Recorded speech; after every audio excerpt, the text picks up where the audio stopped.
Hello and welcome to Retro Bikes Dublin. Today we're just going to be overlooking a Yamaha 250 WRX or WR250x with supermoto tyres on it. It's had a whole load of extras put onto it, so the video is going to be stretched out a bit longer than what it usually is, just because I have to show you everything that's on the bike. Condition wise, it's absolutely mint. It's 2010 one.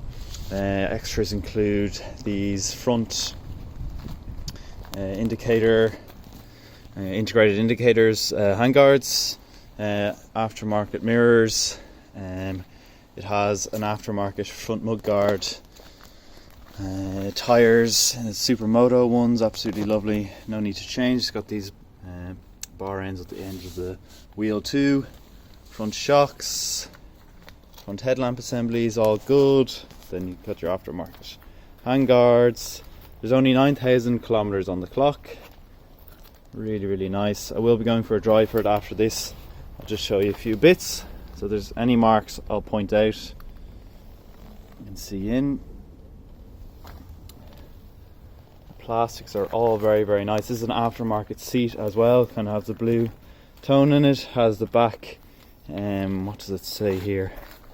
Promoto billet. Back box, so you can put something on the back.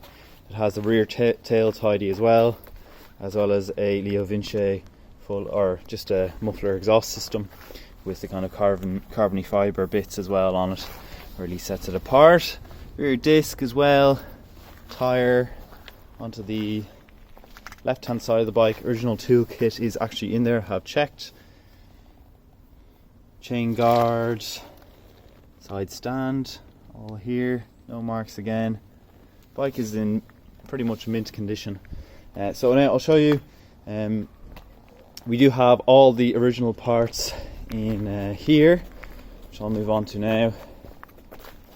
So this video is probably going to go on past 10-minute mark, but you have all the original exhaust bits in here, taxed till you can see there 6th next year, 2020. The original seat, the original mirrors there, spare grips, all of which come with the bike if you were to purchase. And then there's the original front mudguard, and there's a bit more in there. And we have also the original documentation for all that, all the paperwork. Previous owner was very good. So now really all there is to do is for me to get on it, tell you a bit more about the technical specifications of the bike, and see how she rides.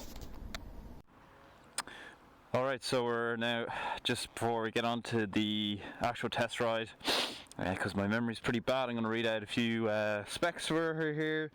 So 250cc, single cylinder 4-stroke motor, fuel injected, double overhead cams with direct ignition coil. It's 6-speed as well, which is unusual, is why they're very popular.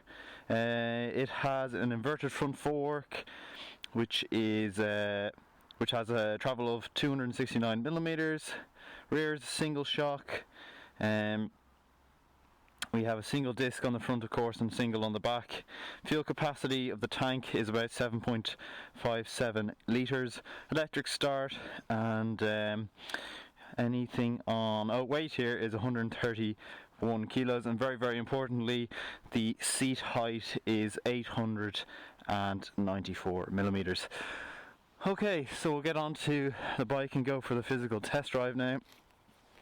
I have ridden her before just to get down here to work, and she was very nice. Not the best of days for her.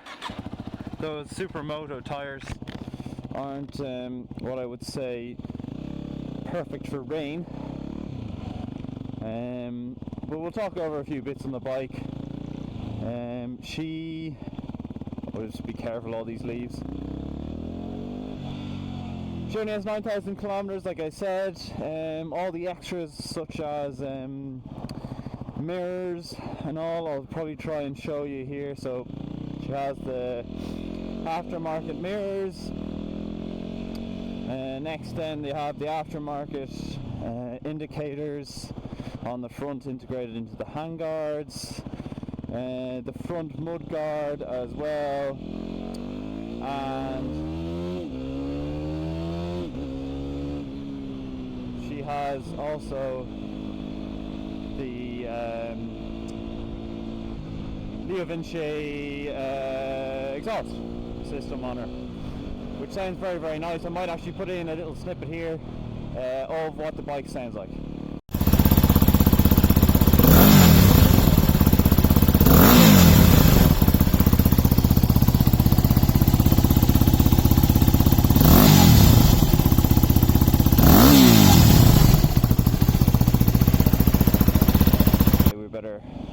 Filter in here. This is probably the best position.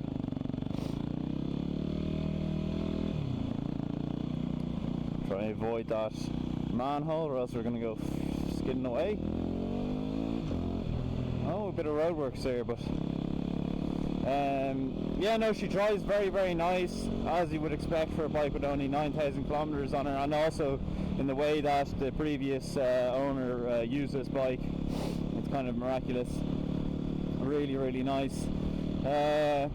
What else can I say? These are kind of, there's a toss-up between this and the Honda 250L.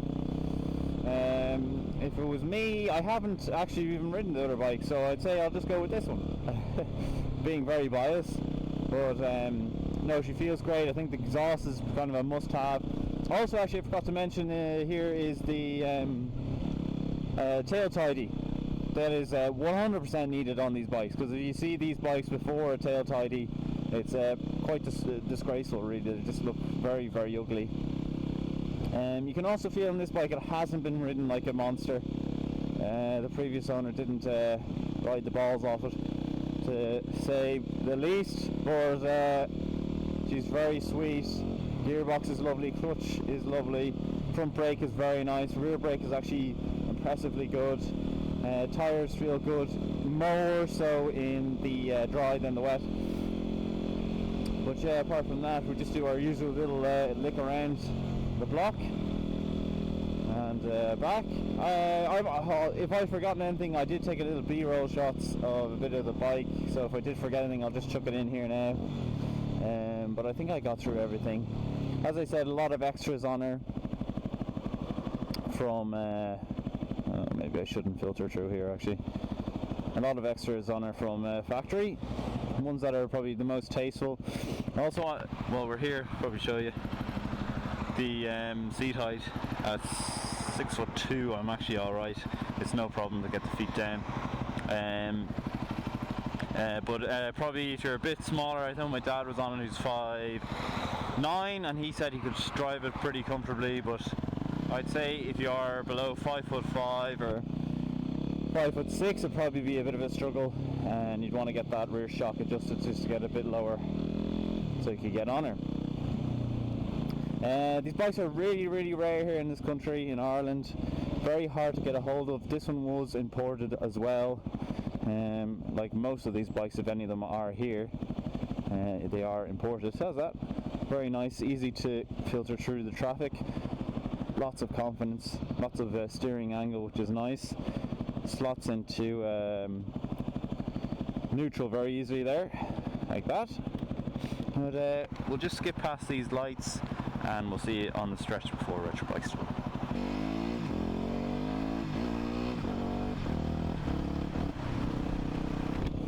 Okay, so we just went through all 6 gears there in a matter of seconds, so all looking very nice. With traffic here now, we might get through on the left hand side. She feels very, very tight though. Really, really nice bike. Very impressed with it. Super cool looking, very mean. Front mudguard looks great, the new one. Rear tail tidy on the exhaust is something that I would have to do myself if I was ever getting one of these bikes. So you're saving yourself a lot of money there, because the bike price is what the bike would probably be priced at without anything on it. Very low kilometers. A really good example, a lot of these bikes are thrashed and in really bad condition. They can be very much of when someone comes in and asks, oh well, how much is this WR250x worth? Well, we have to see it really, to be honest. There's a wide variance in what these bikes can be worth. If you trash them, they're worth nothing, but if they're kept well like this, they're worth an awful lot of amount of money and they don't go down in price. But anyway, that's been the little review and overview of this WR250x. If you have liked it, please do subscribe as well as like the video. It really does help us. We're now on 530 odd subscribers, so we're trying to get to 1,000 by the end of the year. So anyway, thanks for watching.